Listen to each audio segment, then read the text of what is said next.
Assalamualaikum warahmatullahi wabarakatuh. Perkenalkan, nama saya Zeti Oktareza, kelas 3B, program studi Hukum Tata Negara. Di dalam video ini saya akan memberikan tanggapan saya mengenai pemberhentian Hakim Mahkamah Konstitusi Aswanto. Terkait pemberhentian Profesor Aswanto dari Hakim Mahkamah Konstitusi, Ketua Komisi 3 Dewan Perwakilan Rakyat Republik Indonesia yaitu Bambang Wuryanto memberikan alasan bahwa Ketua Dewan Perwakilan Rakyat merasa kecewa atas kinerja Profesor Aswanto karena Profesor Aswanto kerap anulir atau membatalkan produk undang-undang dari Dewan Perwakilan Rakyat, padahal Profesor Aswanto sendiri merupakan satu dari 3 orang yang dipilih atau diajukan oleh Dewan Perwakilan Rakyat sendiri untuk menjadikan anggota hakim di Mahkamah Konstitusi. Akan tetapi, karena alasan kinerja Profesor Aswanto yang mengecewakan, Dewan Perwakilan Rakyat menghentikan Profesor Aswanto dan digantikan oleh Sekjen Muhammad Guntur Hamzah. Dikarenakan hal ini, menimbulkan pertanyaan di pikiran saya. Kenapa Dewan Perwakilan Rakyat sampai memberhentikan Profesor Aswanto? Karena alasan tersebut, karena berdasarkan beberapa sumber yang saya baca, syarat diberhentikannya seorang hakim Mahkamah Konstitusi yaitu 1, karena masa jabatannya sudah habis, yang kedua yaitu karena hakim tersendiri yang mengundurkan diri, yang ketiga yaitu karena faktor umur yang sudah mencapai 70 tahun, dan yang terakhir yaitu karena seorang hakim tersebut sakit selama 3 bulan berturut-turut. Nah, dari alasan Dewan Perwakilan Rakyat memutuskan pemberhentian hakim MK Aswanto itu sangat tidak logika.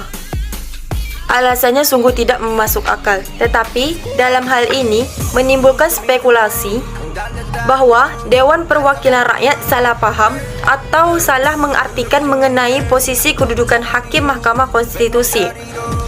Hakim Mahkamah Konstitusi yang terdiri dari 9 orang, yang dimana 3 orang dipilih oleh Presiden dan 3 orang dipilih oleh Mahkamah Agung dan 3 orang dipilih oleh Dewan Perwakilan untuk menjadi anggota hakim dan menjadi perwakilan atau yang diajukan dari Presiden, Mahkamah Agung, dan Dewan Perwakilan Rakyat.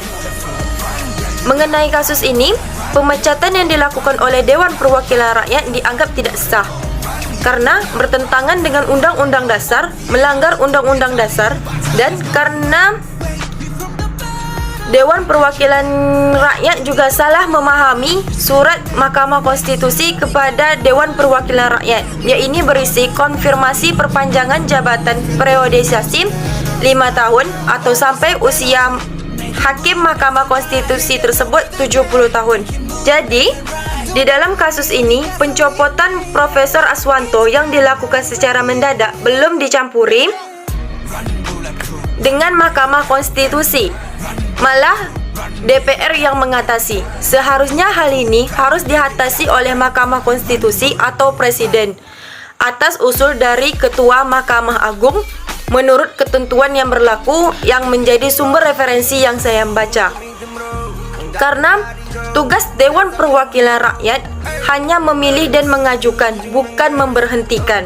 Mantan Hakim Mahkamah Konstitusi Jimli Asyidiki juga menyampaikan dengan tindakan Dewan Perwakilan Rakyat kemarin mengenai hasil dari kerja Komisi 3 yang disahkan di paripurna bersama tentang pemecatan Hakim Mahkamah Konstitusi bernama Profesor Aswanto tanpa dasar dan melanggar hukum. Sekian tanggapan saya mengenai pemberhentian Hakim Mahkamah Konstitusi Aswanto. Lebih dan kurang saya mohon maaf.